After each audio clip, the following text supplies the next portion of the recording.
देहं श्रीगुरो श्रीयुत्पदकमलं श्रीगुरून् वैष्णवांश्च च श्रीरूपं साग्रे जातं सहगण रघुनाथान्वितं तं सजीवं साद्वैतं सावधूतं परिजनसहितं कृष्णचैतन्यदेवं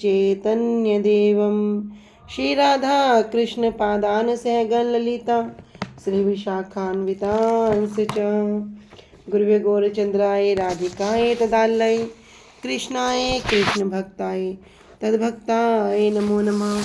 नमो विष्णुपादाय कृष्ण प्रेष्ठाय भूतले श्री श्रीमद्भक्ति वेदांत श्री श्रीधर गोस्वामी नामिने।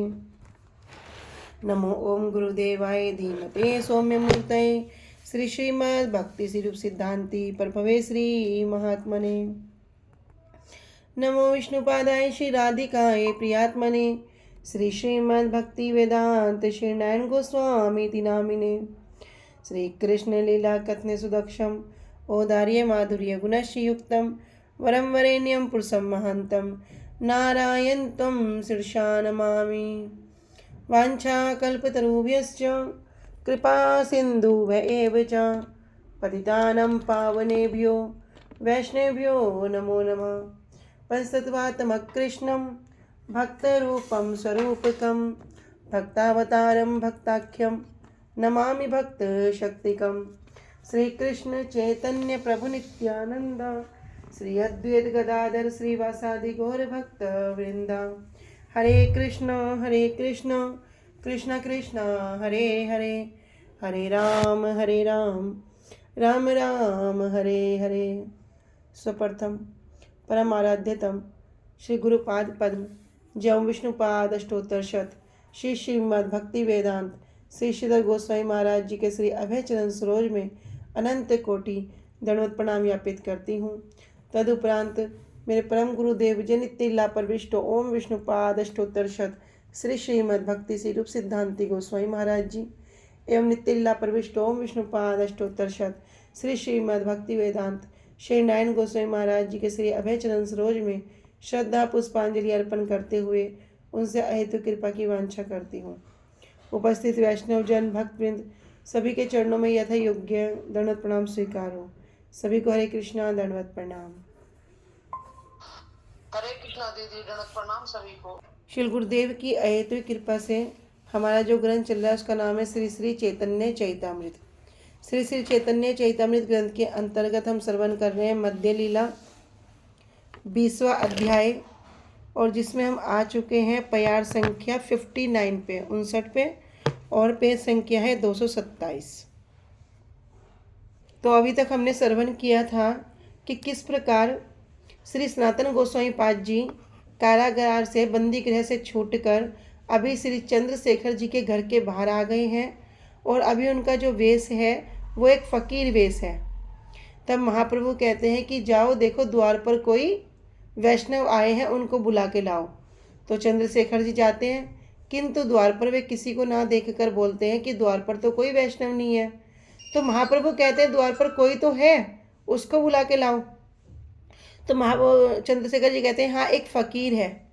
तो महाप्रभु कहते हैं ठीक है उनको बुला के लाओ। जब उनको बुला के लाते हैं तब महाप्रभु क्या करते हैं श्री सनातन गोस्वामी पाद जी को दौड़कर आलिंगन करते हैं और श्री सनातन गोस्वामी पाद जी भी महाप्रभु के आलिंगन से प्रेम में आविष्ट हो जाते हैं। किंतु अभी सनातन गोस्वामी पाद जी के महाप्रभु कहते हैं कि प्रभु आप मुझे मत छूइए और उनकी जो वाणी है वो गदगद हो जाती है, कंठ अवरुद्ध हो जाता है क्योंकि प्रेम के जो अष्ट सात्विक विकार हैं वो उनके अंदर स्फुरित हो जाते हैं। लेकिन दोनों क्या करते हैं आपस में दुई जने गला गली रोदन अपार, दोनों एक दूसरे को आलिंगन करते हैं और बहुत रोते हैं। इधर महाप्रभु क्या करते हैं सनातन गोस्वामी पाद जी को अपने पास बिठाते हैं और उनके अंगों को सम्मार्जन करने लगते हैं, साफ करने लगते हैं। तब महाप्रभु से कहते हैं कि आप क्या करो आप मेरे अंगों को स्पर्श मत करो। किंतु महाप्रभु क्या कहते हैं कि मैं तुम्हें पवित्र करने के लिए स्पर्श नहीं कर रहा हूँ, लेकिन मैं क्यों कर रहा हूँ मैं अपने आप को पवित्र करने के लिए आपको स्पर्श कर रहा हूँ। क्यों? क्योंकि आप क्या हो कि आपके अंदर भक्ति का इतना बल है कि आप पूरे ब्रह्मांड को ताड़ सकते हो।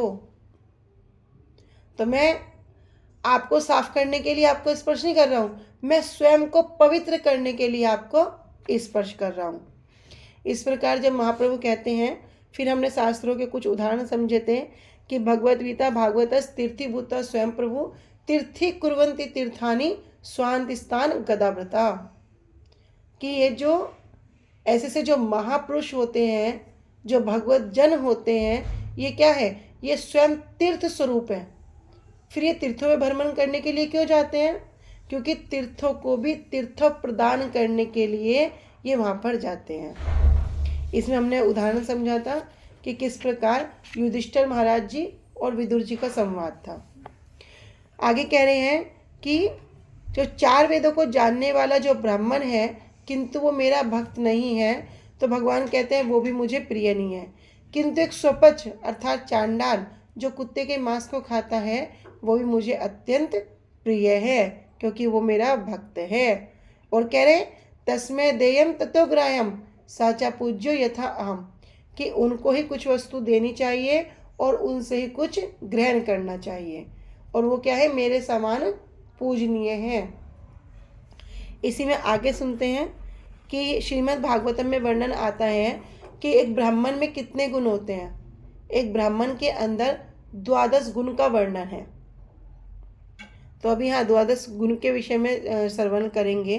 कह रहे विप्राद दिषड गुण युतादर विंदनाभ पादार विंद विमुखात स्वपंच वरिष्ठम मन्य तदर्पित मनोवचने हितार्थ प्राणम पुनाति साकुलम न तो भूरिमाना। कह रहे विप्राद दिषड, विप्राद कहते हैं विप्र को, कि विप्र ब्राह्मण की अपेक्षा द्विषड गुण युतात, कैसा ब्राह्मण, जो ब्राह्मण 12 गुणों से युक्त है। एक ब्राह्मण के अंदर जो 12 गुण होते हैं, उस ब्राह्मण की बात कर रहे हैं जो पूरा का पूरा 12 गुणों से युक्त है। अरविंद नाम, अरविंद मतलब भगवान विष्णु का, जो भगवान विष्णु क्या है, जो कमल जैसी नाभि वाले हैं। पादारविंदम, और उनके चरण कमलों को। विमुखात, विमुखात उनसे क्या है, विमुख है, अर्थात भक्ति से वो विमुख। ऐसे व्यक्ति की अपेक्षा, जो ब्राह्मण 12 गुणों से युक्त हैं, ऐसे व्यक्ति की अपेक्षा कौन श्रेष्ठ है? कह रहे स्वपचम वरिष्ठम, एक स्वपचम अर्थात एक चांडाल, वरिष्ठम अर्थात श्रेष्ठ है। क्यों? मन्य तदर्पित, उसने क्या किया, मुझे अर्पित कर दिया। क्या अर्पित कर दिया? मन वचन हितार्थ, अपने मन से, अपने वचनों से, अपने कर्म से, अपने धन से, प्राणम यहाँ तक कि अपने प्राण से क्या करता है, पुनाति सकुलम न तो बुरीमान, पुनाति सबको पवित्र कर देता है। किसको? अपने आप को तो पवित्र करता ही है, अपने कुल को भी पवित्र करता है।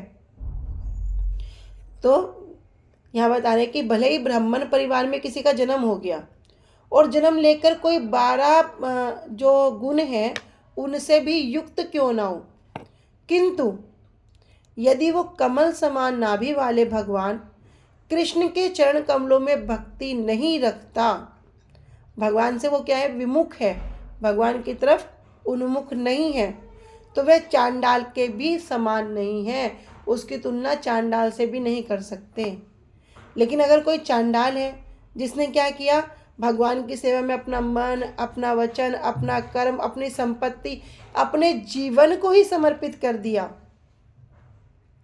तो कह रहे केवल वो ब्राह्मण परिवार में जन्म लेना या 12 गुण से युक्त होना पर्याप्त नहीं है। क्या करना होगा? भगवान का शुद्ध भक्त होना पड़ेगा। लेकिन अगर वो स्वपच है, वो चंडाल है, वो क्या करेगा, ना अपना ही उद्धार नहीं करेगा, किंतु अपने पूरे परिवार का, साकुलम अपने कुल का भी उद्धार कर देता है।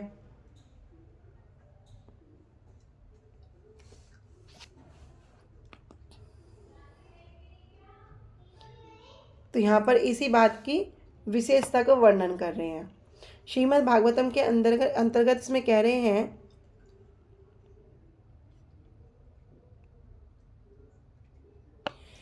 कि पूर्व ब्राह्मण के जो 12 गुण हैं वे किस प्रकार हैं। कह रहे धर्म पालन, सत्य भाषण, तपस्या द्वारा इंद्रिय का निग्रह करना, ईर्ष्या से रहित होना, बुद्धिमान होना, सहिष्णु होना, शत्रु ना बनाना, यज्ञ करना, दान देना, स्थिर रहना और वेद अध्ययन में पारंगत होना तथा व्रत पालना। तो ये 12 गुण के विषय में वर्णन कर रहे हैं। कह रहे यदि किसी ब्राह्मण में ये 12 योग्यताएं हैं किंतु वह भक्त नहीं हो और भगवान के चरण कमलों से विमुख हो, भगवान की तरफ उन्मुख ना हो, विमुख हो, मतलब अपना मुंह फेर लिया हो, तो वह उस चांडाल भक्त से भी अधम होता है।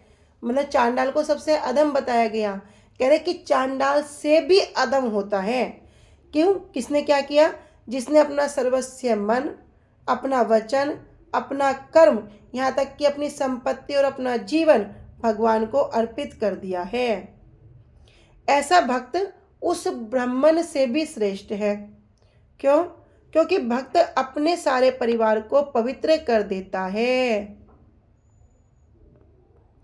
जबकि झूठी प्रतिष्ठा वाला तथा कथित ब्राह्मण अपने आप को भी शुद्ध नहीं कर सकता।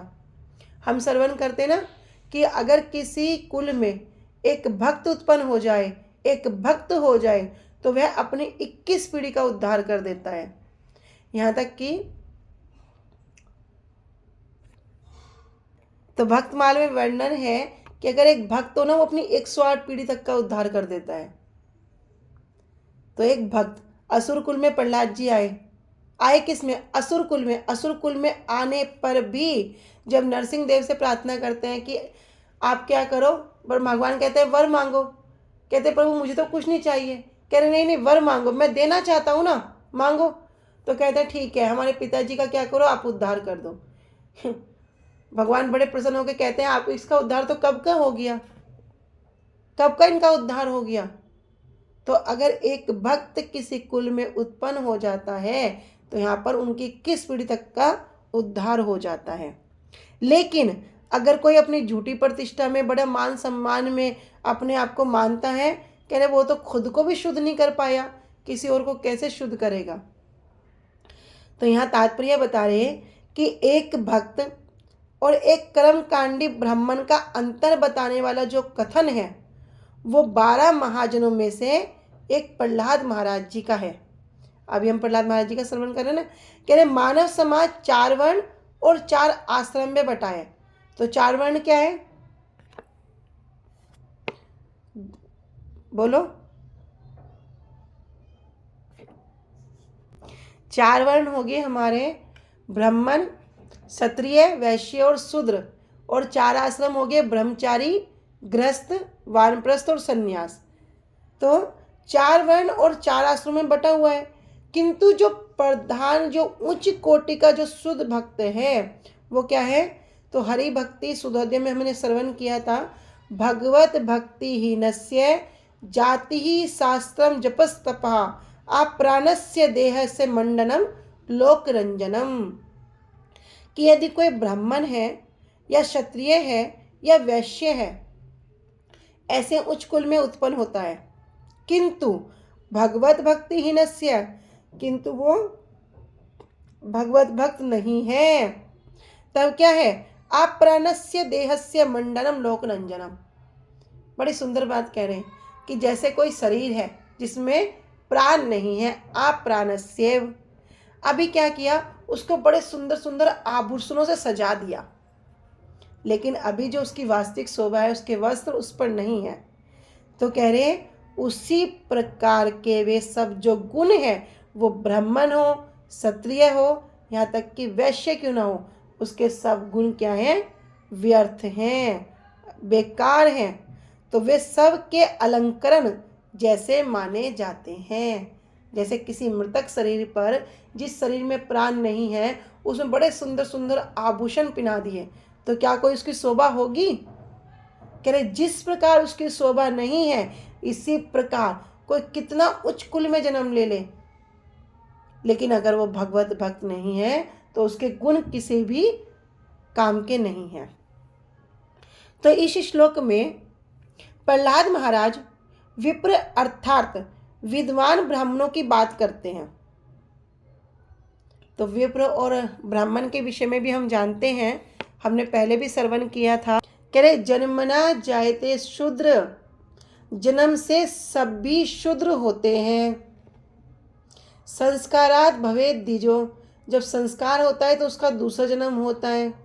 वेदे पाठात भवेद विप्रो, जब वो वेदों का अध्ययन करता है तब वह विप्र कहलाता है। और ब्रह्म जानात इति ब्रह्मणा, जो भगवान को जानता है वही क्या है, ब्राह्मण है। तो जो उसके ये जो सब प्रकार के कह रहे ब्राह्मण, क्षत्रिय, वैश्य और शूद्र में विप्र को सर्वश्रेष्ठ माना जाता है। जो ब्राह्मण है उनको सबसे ऊपर माना जाता है।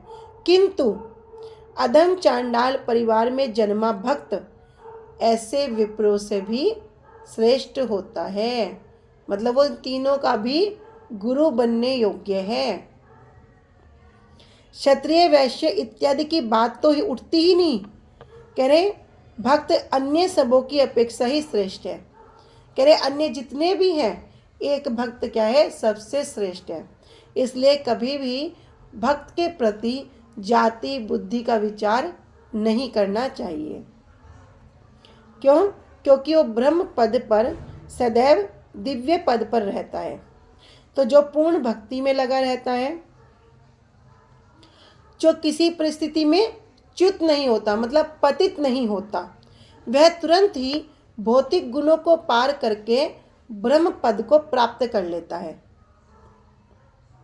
तो यहाँ पर 12 गुण जो बताए हैं, ज्ञानम च सत्यम च दमः श्रुतम च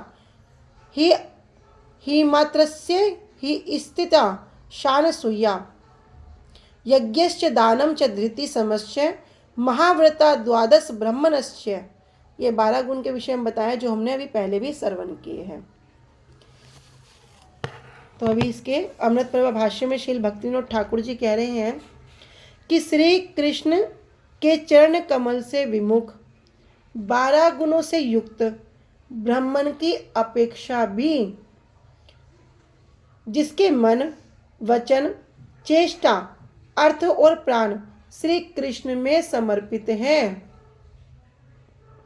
ऐसे चांडाल को भी मैं श्रेष्ठ मानता हूँ। क्यों? क्योंकि वह चांडाल कुल में उत्पन्न भक्त अपने कुल को पवित्र करता है और अत्यधिक सम्मान से युक्त ब्राह्मण वैसा नहीं कर सकता। अर्थात क्या हुआ, अभी वो खुद को पवित्र नहीं कर सकता तो अपने कुल का उद्धार कैसे करेगा। लेकिन अगर कोई चांडाल भी है और वो भक्त है तो वो स्वयं को पवित्र तो करता ही है और इतना भक्ति का बल होता है कि वो अपने पूरे कुल को भी पवित्र कर देता है, उनका उद्धार कर देता है। अनुभाष्य। धर्मराज युधिष्ठिर को देवर्षि नारद भगवान श्री नरसिंह जी के द्वारा किए गए हिरण्यकश्यपु के वध वृत्तांत के वर्णन प्रसंग के वध के बाद भक्त प्रहलाद जी के द्वारा किए गए भगवान नरसिंह जी की स्तुति का वर्णन कर रहे हैं। जब भक्त प्रहलाद जी भगवान की स्तुति कर रहे हैं, नरसिंह देव की स्तुति कर रहे हैं। श्री कृष्ण के चरण कमलों से विमुख 12 गुणों से युक्त, कह रहे 12 गुण क्या? धन, सत्कुल में जन्म, सौंदर्य, तपस्या, पांडित्य, इंद्रिय नैपुण्य, तेज, प्रताप, शारीरिक बल, पौरुष, बुद्धि और अष्टांग योग आदि। अथवा महाभारत में सनत सुजात के द्वारा कथित 12 गुण, जो महाभारत में सनत सुजात जी ने जो 12 गुण बताए, क्या? जो हमने भी श्रवण किए। धर्म, सत्य, दम, तप, मात्सर्य शून्यता, लज्जा, सहनशीलता, ईर्ष्या शून्यता, यज्ञ, दान, धैर्य और पांडित्य, ये ही 12 के व्रत हैं, ब्राह्मण के 12 व्रत हैं। अथवा अब मुक्ताफल टीका में कहे गए 12 गुण, ये तीसरी जगह कह रहे हैं। पहला हमने सुना कहाँ पर कि श्रीमद् भागवतम में इस श्लोक से पहले कहे गए 12 गुण। फिर कह रहे हैं महाभारत में सनत सुजात के द्वारा कथित 12 गुण। तीसरा मुक्ताफुल टीका में कहे गए ब्राह्मण के 12 गुण, जैसे शम, दप, दम, तप, सोच, समा, सरलता, विषय विरक्ति, विषयों से विरक्ति, ज्ञान, विज्ञान, संतोष, सत्य और आस्तिकता, ये 12 गुण हैं। युक्त ब्राह्मण की अपेक्षा भी, मतलब जो 12 गुणों से युक्त ब्राह्मण है, इनकी अपेक्षा भी जिसके मन, वचन, चेष्टा, अर्थ और प्राण श्री कृष्ण में समर्पित हैं, ऐसे चांडाल को भी मैं श्रेष्ठ मानता हूँ, क्योंकि वह चांडाल कुल में उत्पन्न भक्त अपने कुल को पवित्र करता है, और अपने उच्च कुल का गर्व करने वाला ब्राह्मण जब स्वयं को भी पवित्र नहीं कर सकता, तब वह कुल को कैसे पवित्र करेगा। तो जो भक्तिहीन, अभी कहना भगवत भक्ति हीनस्य, जो भगवान की भक्ति से हीन है, जो भक्तिहीन है, ऐसे गुणों से गर्वित होता है कि वो शुद्ध नहीं है, इसलिए वह हीन है, यह भाव है। गोस्वामी पाद जी महाप्रभु क्या कर रहे हैं, उनको मार्जन कर रहे हैं और इस प्रकार के वचन कह रहे हैं। कह रहे तोमा देखी तोमा स्पर्शी, गाई तोमार गुण, सर्व इंद्रिय फल यही शास्त्र निरूपण।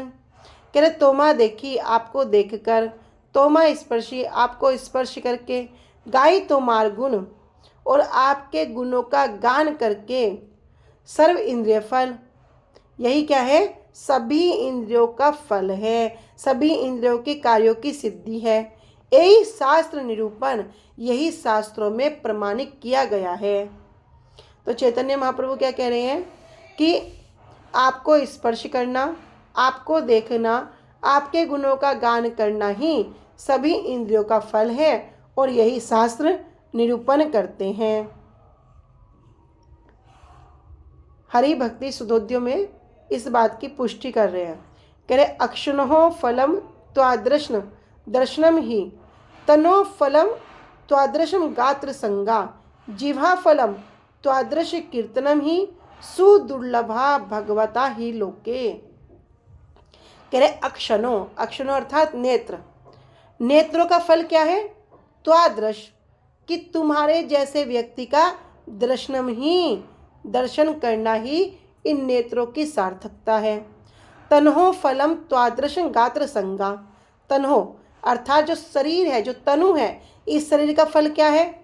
कह रहे तुम्हारे जैसे व्यक्ति का संगा मतलब स्पर्श करना, शरीर को छूने का, यही क्या है, इसका फल है। फिर जीवा फलम, जीवा का फल क्या है, त्वादृश कीर्तनम ही, कि आपके जैसे व्यक्ति का यश का, कीर्तन का गान करना, यही इस जीवा की सार्थकता है। सुदुर्लभा भागवता ही लोके, भागवता ऐसे जो भगवान के जो शुद्ध भक्त हैं, वो क्या है, सुदुर्लभा। एक तो होता दुर्लभ, भैया बड़ी दुर्लभ वस्तु है, किंतु कह रहे सुदुर्लभा, अत्यंत दुर्लभ हैं। कह रहे अवश्य ही लोके, इस लोक में मिलना बड़े ही दुर्लभ हैं।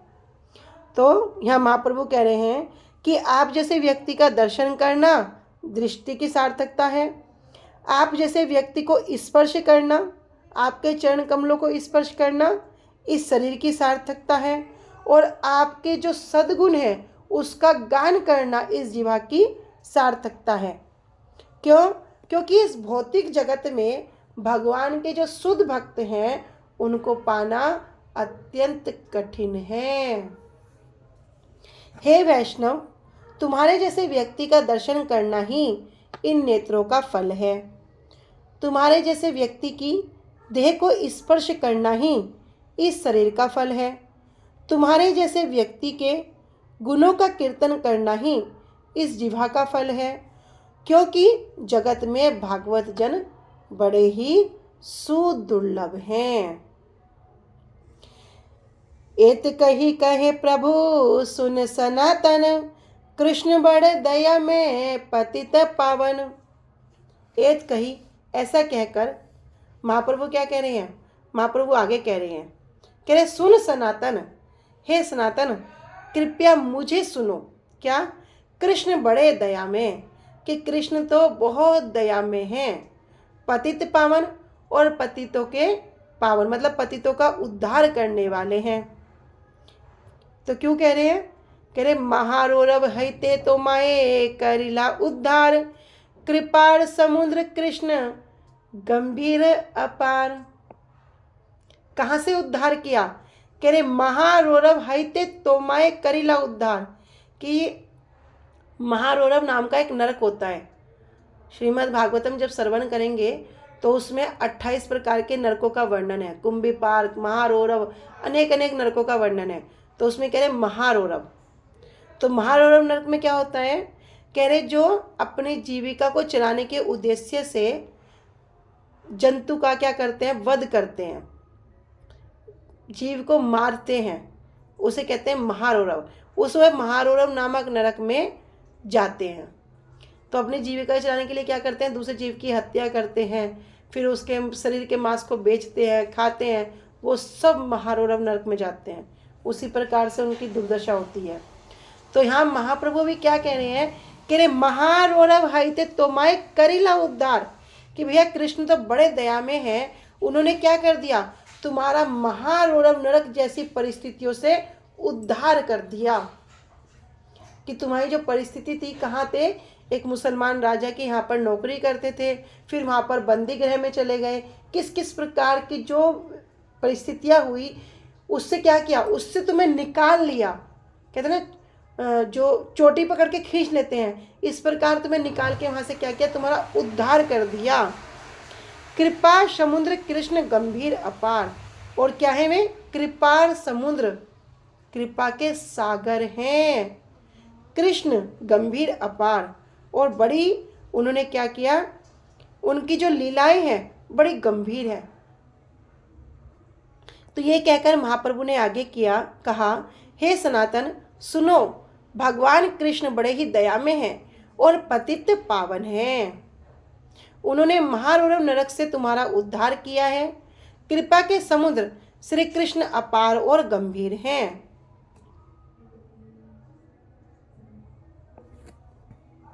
उद्धार कर दिया कृष्ण ने, आपको महारोरव नरक से उद्धार कर दिया। मतलब किस प्रकार की वो स्थिति है। और संसार के विषय में भी हम श्रवण करते हैं कि संसार को क्या बताया? अंधकूप। जैसे कोई व्यक्ति अंधे कुएं में गिर जाता है, और गुरुजी बताते हैं ना, उसमें 84 लाख दरवाजे होते हैं, फिर एक एक करके वो हाथ लगाता है, देखता है बंद है, दूसरे पे लगाता है बंद है, ऐसा करते करते वो घूमता रहता है। लेकिन जैसे ही वो खुले द्वार की तरफ जाता है, उसको खुजली हो जाती है, खुजाने लगता है। मन में क्या सोचता है? सब बंद है तो यही कौन सा खुला मिलेगा। ऐसे अंधकूप में गिरे हुए हैं, ऐसे महारोरव जो परिस्थिति है। तो महाप्रभु कह रहे हैं कि कृष्ण तुम्हारा क्या किया? उससे उद्धार कर दिया है। क्यों? क्योंकि वे कृपाण समुद्र, कृपा के समुद्र हैं। सनातन कहे कृष्ण आमी नाही जानी, आमार उद्धार हेतु तुम्हार कृपा मानी। तब सनातन गोस्वामी पाद जी कितनी विशेष बात कह रहे हैं। कह रहे कृष्ण आमी नहीं जानी, भैया मैं तो कृष्ण को नहीं जानता।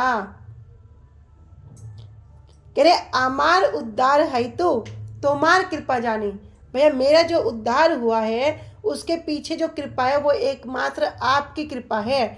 मैं तो भैया आपकी कृपा मानता हूँ। अभी हम बोलते ना कि कृष्ण कृपा करेंगे, ये कृपा करेंगे, ठीक है कृपा करते हैं, किंतु वास्तव रूप में कौन कृपा कर रहे हैं? वास्तविक रूप में तो अभी हम सब के ऊपर गुरु महाराज जी कृपा कर रहे हैं, गुरु जी कृपा कर रहे हैं। यदि कोई गुरु जी के ही शरणागत ना होता, यदि कोई गुरु जी से ही नहीं मिल पाता या उनके शरणागत ना होता, तो किस प्रकार हम जानते, किस प्रकार हम अपनी गुरु परंपरा को, किस प्रकार कृष्ण को, किस प्रकार महाप्रभु को कहाँ जानते। तो वास्तविक कृपा कौन कर रहे हैं? साक्षात रूप में गुरुदेव कर रहे हैं। इसी प्रकार सनातन गोस्वामी पाद जी कह रहे हैं कृष्ण आमी नहीं जानी, मैं कृष्ण को नहीं जानता। मैं किसको जानता हूँ? मैं तो आपको जानता हूँ। तो हमारा उद्धार हो तो मेरे लिए तो आपने क्या किया? आपने ही कृपा की है। आपकी कृपा से मैं बंदी गृह से मुक्त होकर यहाँ पर आ गया हूँ। के मने छूटीला बलि प्रभु प्रसन्न कैला आद्योपांत सब कथा ते हो सुनाइला। कह रहे के मने, कह रहे आप किस प्रकार छूटे, के मने छूटे, आप किस प्रकार छूटे। बलि प्रभु प्रसन्न कैला, महाप्रभु श्री सनातन गोसाई पाद जी से प्रश्न करते हैं। कह रहे आद्योपांत सब कथा तेहो सुना लिया। कह रहे आद्योपांत आदि से लेके अंत तक, मतलब शुरू से लेकर आखिर तक सारी की सारी कथा सनातन गोस्वामी पाद जी ने महाप्रभु को सुनाई। प्रभु कहे तुम्हारे दुई भाई प्रयागे मिलीला रूप अनुपंप दुहे वृंदावन गेला। तब महाप्रभु कहते हैं तुम्हार आपके दुई भाई, दोनों भाई मुझे प्रयाग में मिले थे और रूप अनुपम श्री रूप गोस्वामी पाद जी और श्री अनुपम जी अभी कहाँ गए हैं, दुहे वृंदावन गेला, दोनों के दोनों वृंदावन गए हैं। तो श्री सनातन गोस्वामी जी ने कहा कि मैं श्री कृष्ण को नहीं जानता, मैं तो आपकी कृपा को अपने उद्धार का कारण मानता हूँ, आप कैसे छूटे। यह कहकर महाप्रभु ने प्रश्न किया तो श्री सनातन गोस्वामी जी ने आरंभ से अंत तक का सब वृत्तांत कह सुनाया। महाप्रभु ने कहा तुम्हारे दोनों भाई रूप और अनुपम मुझसे प्रयाग में मिले थे, वहां से वे दोनों वृंदावन गए हैं। निताय गौर प्रेमानंदे हरि हरि बोल। वांछा कल्पतरुभ्यश्च कृपा सिंधुभ्य एव च पतितानां पावनेभ्यो वैष्णवेभ्यो नमो नमः। श्री गुरुदेव की जय, अनंत कोटि वैष्णव वृंद की जय। निताय गौर प्रेमानंदे हरि हरि बोल। हरे कृष्णा, सभी को दंडवत प्रणाम।